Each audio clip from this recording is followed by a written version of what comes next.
થરાદમાં ગણેશ ચતુર્થીની ઉજવણી હર્ષ બંગલો ખાતે પૂર્વ સાંસદ પરબતભાઈ પટેલે કરી આરતી મહાપ્રસાદનું વિતરણ। થરાદના હર્ષ બંગલો ખાતે ગણપતિ મહોત્સવની ઉજવણીનું આયોજન કરવામાં આવ્યું। આ પ્રસંગે પૂર્વ સાંસદ પરબતભાઈ પટેલે હાજરી આપી ગણપતિ દાદાના દર્શન અને આરતી કરી। કાર્યક્રમમાં દરરોજ રાત્રે ગરબાનું આયોજન કરવામાં આવ્યું હતું। પાંચમા દિવસે ગણપતિ મહાઆરતી પૂજા અર્ચના અને મહાપ્રસાદનું વિતરણ કરવામાં આવ્યું હતું। પ્રદીપભાઈ સાસરે મંત્રોચ્ચાર સાથે મૂર્તિનું વિસર્જન કર્યું। પરબતભાઈ પટેલે આયોજકો અને ઉપસ્થિત સૌને ગણપતિ મહોત્સવની શુભકામના પાઠવી હતી। તેમણે પોતાના સંબોધનમાં જણાવ્યું કે ભૂતકાળમાં જન્માષ્ટમી, પર્યુષણ અને રક્ષાબંધન જેવા તહેવારો આ પ્રદેશમાં ઉજવાતા હતા। ગણેશ ચતુર્થી મુખ્યત્વે દક્ષિણ ભારતની પરંપરા હતી। હવે વધતી જાગૃતિ સાથે આ તહેવાર દરેક જગ્યાએ ઉજવાય છે। તેમણે ઉમેર્યું કે ગણેશજી પ્રથમ પૂજનીય દેવ છે। સુપરફાસ્ટ સમાચાર હાર્દિકસિંહ રાજપૂત થરાદ। ઝડપી સમાચાર જોવા માટે ચેનલને લાઈક કરો, શેર કરો અને સબસ્ક્રાઇબ કરવાનું ભૂલશો નહીં।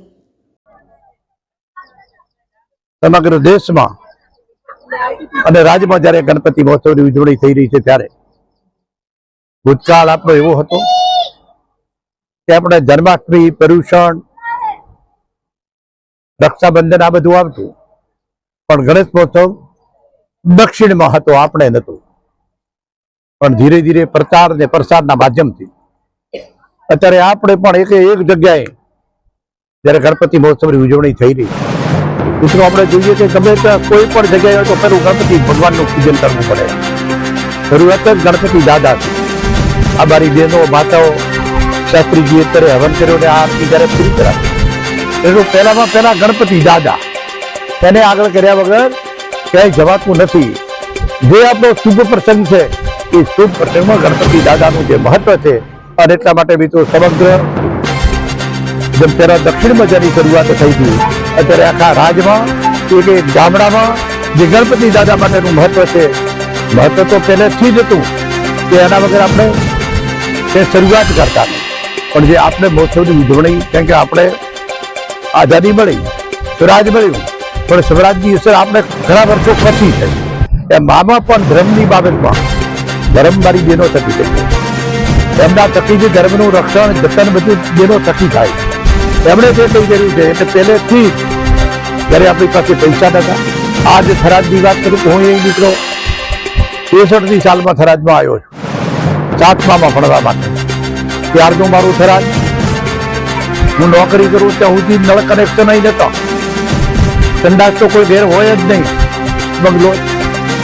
આજે જો ત્યારે એમ હતું કે આત્મા કેટલા રહેવા જશે, કોણ રહેવા જશે, અત્યારે બધા ઘર ભરેલા છે। તો થરાદનું ડેવલપમેન્ટ આપણી શાંતિની આભારી છે। અને મારા મિત્રો એ પણ કેવું છે કે આ સુધીના દેશમાં સમગ્ર વિશ્વમાં સનાતન ધર્મ મોટામાં મોટો ધર્મ છે અને હિન્દુસ્તાન એ તમામ પ્રજા ધર્મપ્રેમી જનતા છે। સનાતન ધર્મમાંથી બધા ધર્મો જુદા પડ્યા છે, પણ જ્યારે સનાતન ધર્મ થકી જે કંઈ કામ થાય છે અને એને લીધે આપણે બધા જ ધર્મના પ્રસંગોમાં અત્યારે તો હવે મારી બહેનો પાસે પણ કામ જેવું છે, આપણને કામ ખૂબ બધું છે। મારા છોકરાને ભણાવવાનું, લેવા જવાનું, મૂકવા, કે મંદિરોનો પુનરુદ્ધાર થતો હોય, રામ મંદિરની વર્ષો પહેલાની જે આપણી 500 વર્ષથી જે માંગણી કરતા હતા જે મિત્રો પૂરું થયું હોય, વિશ્વકર્માનું મંદિર હોય, મહાકાળ ઉજ્જૈન હોય અને કાશી વિશ્વનાથ પહેલા પણ જતા હશો ને અત્યારે જતા હશો, સોમનાથ ભગવાન, આ બધું જે મિત્રો થયું છે। પણ તમામ પ્રસંગોમાં ગમે તેને આગળ કરીએ, જેમ રામ માટે હનુમાન પહેલા હતા, એમ કૃષ્ણ ભગવાન કે આપણા બધા જ ધર્મોમાં, બધા દેવ દેવતાઓમાં ગણપતિ દાદાને આગળ કરીને આપણે નીકળ્યા છે।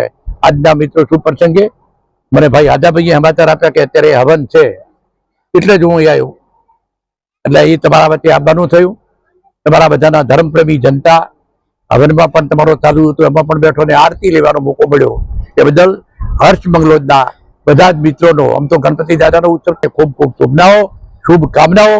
બધા ધર્મની રક્ષા થાય, જેમ આપણે ગૌ માતાની રક્ષા કરવાની વાત કરીએ છીએ એમ તમામ જગ્યાએ બધાનું ભલું થાય, એ જ આપણું ભલું છે।